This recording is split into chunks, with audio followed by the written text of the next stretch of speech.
Hello everyone, my name is Gaurav. Welcome to the WsCube Tech। WsCube Tech में आप सभी का स्वागत है। जैसा कि आप सभी को पता है, हमारी AutoCAD की सीरीज चल रही है और इस AutoCAD की सीरीज के अंदर हम डिस्कस कर रहे हैं मॉडिफाई कमांड के अंदर। और मॉडिफाई कमांड के अंदर आज हम डिस्कस करने वाले हैं मूव टूल्स को। यस, मूव टूल्स को यहाँ पर यूज करने वाले हैं। मूव टूल्स किस तरह से यूज आता है हमारे ड्राइंग के लिए और इसका किस तरह से यूज किया जा सकता है, इसका शॉर्टकट कमांड क्या है, उस सभी के बारे में हम वन बाय वन डिस्कस करने वाले हैं। और ड्राइंग का कमांड हम AutoCAD के थ्रू देखेंगे कि ड्राइंग के अंदर किस तरह से मूव टूल्स का यूज किया जा सकता है। तो बेसिकली मैं बात करना चाहूँ मूव टूल्स के लिए, तो मूव टूल्स के लिए आपके पास जो शॉर्टकट कमांड है वो यहाँ पर है एम एंटर। देखिए, शॉर्टकट कमांड के बारे में मैं पहले ही बता चुका हूँ, क्योंकि शॉर्टकट कमांड आप जितना ज्यादा यूज करेंगे उतना ज्यादा आपके लिए फायदा होने वाला है यहाँ पर। तो देखिए, आपके पास जो मूव कमांड है, यस यार, जो बोलते हैं मूव टूल्स बोल सकते हैं। मूव टूल्स के लिए आपके पास जो शॉर्टकट कमांड है वो है एम एंटर। जैसे ही आप एम एंटर करेंगे तो यहाँ पर आपका जो है ड्राइंग वो आपकी मूव करने लग जाएगी, आप जहां पर उसको ले जाना चाहते हैं। यहाँ पर बात करें, यहाँ पर देखिए मूव टूल्स के अंदर, तो मूव टूल्स आप जैसे ही करेंगे तो यहाँ पर आपके पास आएगा सेलेक्ट ऑब्जेक्ट।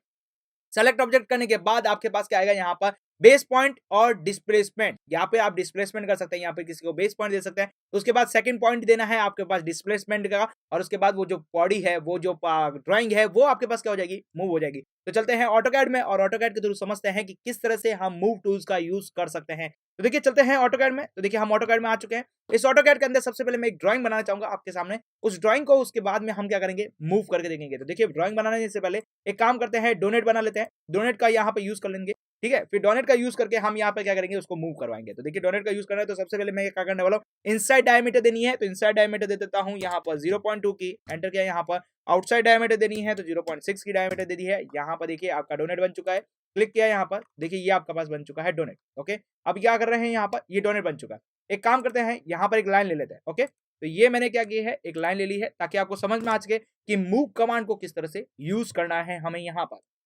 तो देखिए, बात करते हैं मूव कमांड की। तो मूव कमांड के लिए आप देखिए मॉडिफाई कमांड के अंदर जाके भी सबसे पहले जो आपके पास आइकन्स है वो यहाँ पर क्या है, मूव कमांड का है। आप मूव को यूज कर सकते हैं या फिर आप इसके शॉर्टकट कमांड को भी यूज कर सकते हैं। शॉर्टकट कमांड क्या है, एम एंटर। देखिए, एम एंटर करेंगे यहाँ पर तो आपके पास सबसे पहले क्या आ रहा है, मूव आ रहा है। तो मूव के ऊपर ऐसे क्लिक किया तो आपके पास मूव हो गया। अब यहाँ पर पूछा जा रहा है सेलेक्ट द ऑब्जेक्ट, आप किस ऑब्जेक्ट को यहाँ पर मूव करवाना चाहते हैं। तो देखिए, मैंने यहाँ पर क्या किया है, इस ऑब्जेक्ट को मैंने सेलेक्ट कर दिया है और उसके बाद मैंने एंटर प्रेस किया है। इस चीज का जरा ध्यान रखिएगा, ऑब्जेक्ट सेलेक्ट करने के बाद आपको एंटर प्रेस करना है। यस, यहाँ पर बात करेंगे यहाँ पर, तो देखिए आपके पास आ रहा है स्पेसिफाई बेस पॉइंट और डिस्प्लेसमेंट।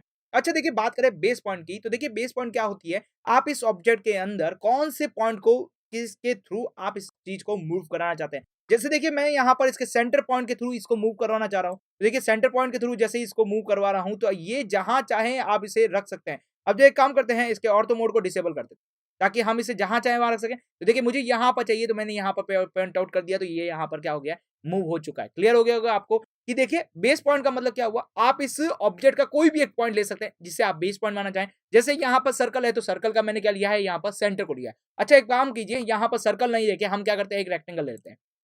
क्लियर, जिससे आपको और क्लियर हो जाए कि यहाँ पर मैंने क्या किया, एक रेक्टेंगल ले लिया है। उस रेक्टेंगल लेने के बाद अब मैं क्या कर रहा हूँ, यहाँ पर इसको मूव करवा रहा हूँ। तो देखिए, यहाँ पर क्या कर रहा हूँ, एम एंटर करा मैंने, यहाँ पर ये मूव हो चुका है। सेलेक्ट द ऑब्जेक्ट, ऑब्जेक्ट को सेलेक्ट कर लिया यहाँ पर। अब देखिए, अलग ऑब्जेक्ट को सेलेक्ट करने का तरीका मैं आपको यहाँ पर समझा देता हूँ। एक तो है आप उसके ऊपर जाके क्लिक कर सकते हैं तो भी आपका ऑब्जेक्ट सेलेक्ट हो जाएगा। दूसरा यहाँ पे बताता हूँ मैं आपको, देखिए माउस का आपको क्या करना है, यहाँ पर राइट लेफ्ट क्लिक करना है। लेफ्ट क्लिक करने के बाद उसको माउस को छोड़ देना है, उसके बाद उसको खींचना है। माउस को जहां पर भी आपको ले जाना है वहां पर ले जाइए, तो आपके पास ऐसे से एक चेक बॉक्स आ जाएगा। तो ये आपके पास यदि ग्रीन चेक बॉक्स आता है, इसका मतलब क्या हो गया, आप उस ऑब्जेक्ट को यहाँ पर सेलेक्ट कर रहे हैं। इस चीज का जरा ध्यान रखिएगा, जिस टाइम भी आपका ग्रीन ऑब्जेक्ट आ रहा है, यस ग्रीन सिलेक्शन पॉइंट आ रहा है, इसका मतलब क्या हुआ, आप उस ऑब्जेक्ट को सेलेक्ट कर रहे हैं। अच्छा, देखिए यहाँ पर देखिए सबसे बड़ी गलती क्या होती है, जैसे आप माउस पॉइंट को छोड़ते नहीं है यहाँ पर। यस, आप यहाँ पर माउस पॉइंट को नहीं छोड़ते हैं और आप माउस पॉइंट को क्या कर रहे हैं, इसको पकड़ के रखते हैं। जैसे कि मैंने माउस पॉइंट का जो है पॉइंट यहाँ पर रखा और उसके बाद में मैंने क्या किया, यहाँ पर उसको पकड़ के रखा। जैसे आपका जो लेफ्ट क्लिक है, आप उसको पकड़ के रखेंगे तो आपके पास जो सिलेक्शन एरिया है वो कुछ इस तरीके से पॉलीगन्स की तरह दिखेगा। यस, पॉलीलाइन की तरह दिखेगा यहाँ पर। तो यहाँ पर आपके पास पॉलीगन नहीं, पॉलीलाइन नहीं चाहिए, तो यहाँ पर आप क्या कर सकते हैं, बेसिकली मैं आपको समझाना चाहूँ, माउस पॉइंट का आप लेफ्ट क्लिक दबाइए, उसको रिमूव कर दीजिए, फिर आप अपने माउस को हिलाइए थोड़ा सा, जहां पर भी आपको ले जाना है आप उसे ले जाइए। फिर उसके बाद आपके पास से फिर से वापस वही पॉइंट रख दीजिए, जैसे यहाँ पे लिखा और यहाँ पे मैंने क्लिक कर दिया, तो आपका जो चीज है ग्रीन ग्रीन वाला पार्ट है वो यहाँ पर क्या हो चुका है, सिलेक्शन हो चुका है। अब देखिए सिलेक्शन हो चुका है, अब मुझे तो करना है मूव। तो एक काम करते हैं, यहाँ पर देखिए एम एंटर किया मैंने, यहाँ पर सेलेक्ट द ऑब्जेक्ट, ऑब्जेक्ट को मैंने सेलेक्ट किया। ऑब्जेक्ट को सेलेक्ट करते ही यहाँ पे क्या हो गया, ये जो ऑब्जेक्ट है वो ब्लू में कन्वर्ट हो चुका है। ओके, उसके बाद देना है मुझे एंटर। एंटर देने के बाद यहाँ पर पूछा जा रहा है बेस पॉइंट और डिस्प्लेसमेंट। तो एक बात समझते हैं बेस पॉइंट को। तो देखिए यहाँ पर आपके पास क्या है, इसका एक तो सेंटर, आप इसे सेंटर के थ्रू मूव करा सकते हैं। दूसरा आप क्या चाहते हैं, इस पॉइंट के थ्रू मूव कराना है। जैसे मैंने क्या किया, इसकी जो साइड्स है उसके थ्रू मूव कराया, यहाँ पर इसके वर्टेक्स के थ्रू मूव कराया। तो देखिए मैंने यहाँ पे वर्टेक्स के थ्रू मूव करा रहा हूँ और मुझे यहाँ पर लेना है इसके आपके जो मिड पॉइंट है, इसके ऊपर क्लिक कर देता हूँ। तो ये इसके मिड पॉइंट पे मूव हो चुका है।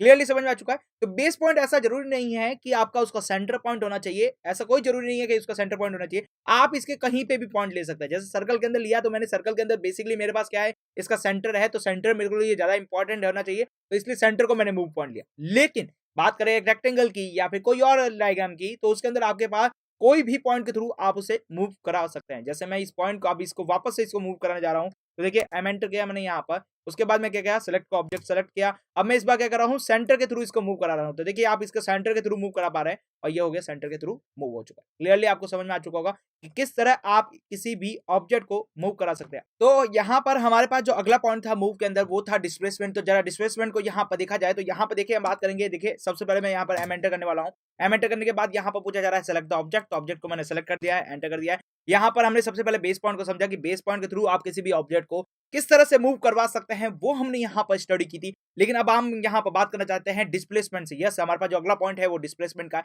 डिस्प्लेसमेंट के थ्रू किस तरह से यहाँ पर किसी ऑब्जेक्ट को मूव कराया जा सकता है, तो उसके बारे में स्टडी करें। तो देखिए डिस्प्लेसमेंट के लिए मैं यहाँ पर डी एंटर कर रहा हूँ। डी एंटर करने के बाद अब जरा देखिए यहाँ पर देखिए मूव स्पेसिफाइड डिस्प्लेसमेंट। अब देखिए डिस्प्लेसमेंट के बाद में अब जब यहाँ पर देखेंगे आपके पास ये जो ब्रैकेट में बना हुआ है, इसका मतलब क्या है, जरा मैं उसको एक बार समझा देता हूँ आपके सामने। तो देखिए ब्रैकेट के अंदर जो यहाँ पर नोटिफाई हो रहा है, इसका मतलब ये क्या हो रहा है कि आपके पास जो पहला दे रखा है वो यहाँ पर एक्स कोऑर्डिनेट है, सेकंड दे रखा है वो वाई कोऑर्डिनेट है, थर्ड दे रखा है वो आपको जेड कोऑर्डिनेट है। इसका मतलब क्या हुआ कि आपका जो ऑब्जेक्ट है उस ऑब्जेक्ट को आप एक्स वाई जेड के अंदर किस तरह से मूव करना चाहते हैं। अच्छा बात की जाए तो यदि हमारे पास यहाँ पर तो अभी केवल एक्स और वाई ही है, जेड यहाँ पर है नहीं। यस, यहाँ पर जेड है नहीं क्योंकि हम यहाँ पर 3D की बात नहीं करें, यहाँ पर केवल अभी किसकी बात कर रहे हैं, 2D की बात कर रहे हैं। तो 2D के लिए हमारे पास एक्स और वाई कोऑर्डिनेट है।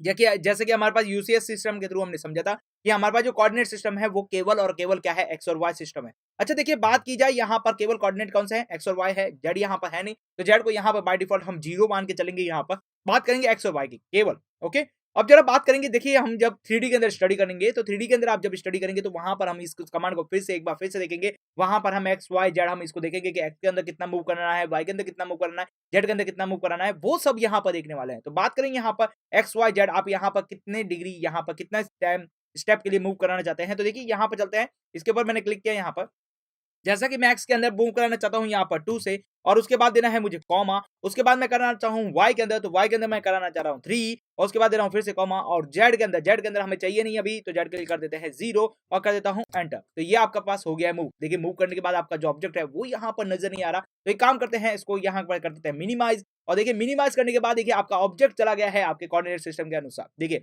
एक्स के अंदर कितना किया था हमने, 2 किया था, वाई के अंदर कितना किया था हमने, यहाँ पर 3 किया था। तो उसके अनुसार आपका ऑब्जेक्ट कहाँ चला गया है, ऊपर चला गया। तो डिस्प्लेसमेंट का बेसिकली यूज क्या होता है आपके पास, किसी भी कोऑर्डिनेट सिस्टम के अनुसार आप किसी ऑब्जेक्ट को यहाँ पर मूव कराना चाहते हैं। लेकिन देखिए इतनी हमें यहाँ पर जरूरत नहीं पड़ती है, हमें बेसिकली मूव कमांड के अंदर एक बेस पॉइंट की जरूरत पड़ती है, उसके अनुसार हम यहाँ पर मूव कराते हैं। तो देखिए यहाँ पर सिंपल सा है, एम एंटर करना है आपके पास, सेलेक्ट द ऑब्जेक्ट, ऑब्जेक्ट को यहाँ पे सेलेक्ट किया, उसके बाद एंटर क्लिक किया, एंटर क्लिक। देखिए एंटर क्लिक करना है, ये बात जरा ध्यान रखिएगा। बेस पॉइंट को यहाँ से उठाया और तो जहां पर आपको इसको ले जाना है वहां पर आप इसे ले जाकर इसे पुट कर सकते हैं। तो इससे आपका क्या होगा, ऑब्जेक्ट आपका क्या हो जाएगा, मूव होना शुरू हो जाएगा। क्लियरली आपको समझ में आ चुका होगा कि मूव कमांड का किस तरह से यूज किया जा सकता है, किसी भी ऑब्जेक्ट को एक जगह से दूसरी जगह पर मूव करने के लिए यूज किया जा सकता है। क्लियरली समझ में आ चुका है। मूव कमांड बहुत ही बेसिकली कमांड है, इससे आप ऑब्जेक्ट को मूव करवा सकते हैं।